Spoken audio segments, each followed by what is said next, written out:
We provide you the platform to turn your dreams into reality. Give wings to your aspirations with KR Mangalam University. एक सफल अभिनेता, एक नाट्यकर्मी, रंगमंच के निर्देशक, फिल्म निर्देशक, पेंटर, एक इंटेलेक्चुअल, हर रूप में अमोल जी इस किताब में हैं।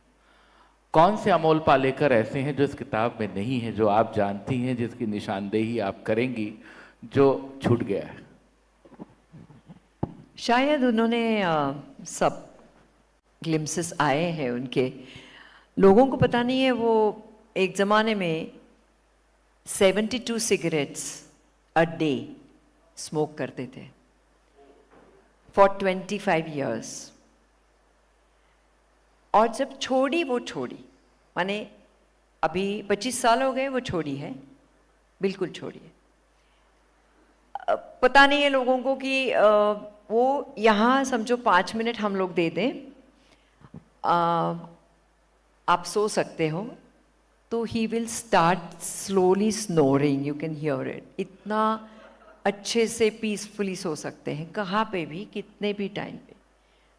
ये ऐसे सारी चीज़ें हैं, बहुत सारी चीज़ें वो आप बुक में पढ़ सकते हो।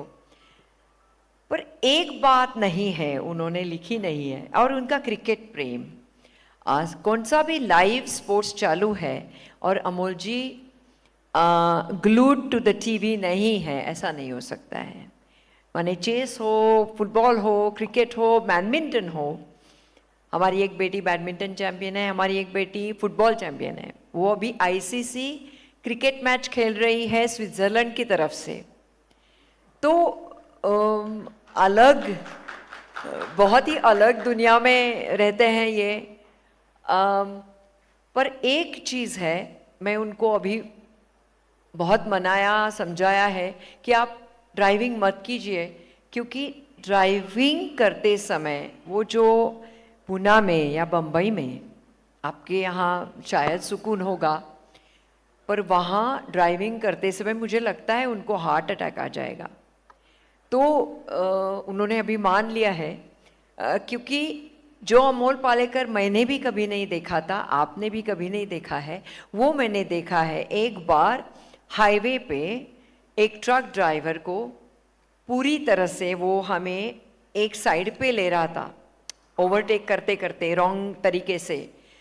तो इन्होंने हमारे ड्राइवर को बताया कि जाओ उसके सामने जाके खड़ी करिए। ड्राइवर तो साहब ने कहा है तो गया, रुका, पीछे से ट्रक आ रहा है, मुझे पता नहीं मैं क्या, उन्होंने दरवाज़ा खोला, नीचे कूद पड़े, ट्रक ड्राइवर को नीचे खींचा। अभी ये कौन सा भी डबल रोल, कौन सा भी, कभी लाइफ में मैंने नहीं देखा है ये अमोल पालेकर की रूप। तो मैंने उस जगह है मैंने बताई, अभी फिर से ये बात हो गई तो मैं आपके साथ गाड़ी में कभी लाइफ में बैठूंगी नहीं। तो वो ख़त्म हुई बात। पर ये जो चीज़ है वो खुद की भी किताब है उनकी, तो वो उन्होंने एक्सक्लूड किया है वो, पर ये मैं साक्षीदार हूँ उसकी। एक छोटा सा प्रसंग पढ़ते हुए, बहुत छोटा सा, बाकी आप अमोल जी की आवाज़ में सुने तो ज़्यादा अच्छा होगा। एक सवाल पे आता हूँ। शूटिंग के दौरान एक शाम बासुदा के घर पर बैठकर जब हम गपशप कर रहे थे, तो मैंने उनसे पूछा, मैंने पिया का घर के लिए मना किया तो आपको गुस्सा नहीं आया? उन्होंने हल्के से मुस्कुराते हुए कहा, गुस्सा तो आया था, लेकिन थोड़ा सोचने के बाद तुम्हारी बात समझ में आई। तुम्हारी ईमानदारी मुझे बहुत पसंद आती है। इसके अलावा नाटकों में तुम्हारा अभिनय देखना भी मैं बहुत पसंद करता हूँ।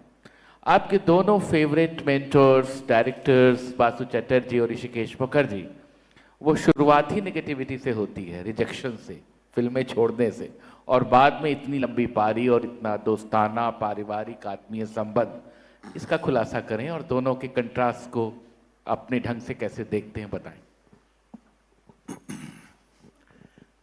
बासुदा और ऋषिदा दोनों मेरी जिंदगी में उनका एक बहुत ही बहुत अहम स्थान है।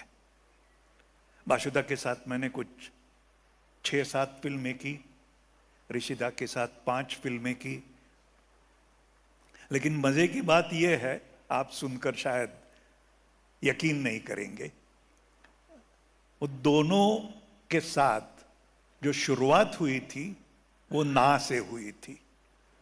ना मेरी तरफ से थी।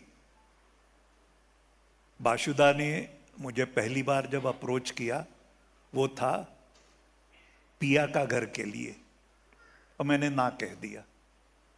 ना कहने का कारण अलग था। बाशुदा ने कहा कि आप जाके प्रोड्यूसर से मिल लो, बड़जात्या जी, राजश्री फिल्म्स।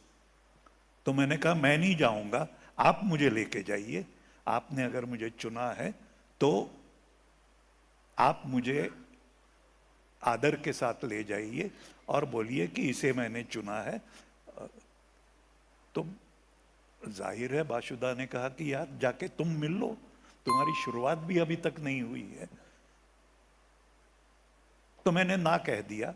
तो इसलिए पिया का घर मेरे पल्ले नहीं पड़ी।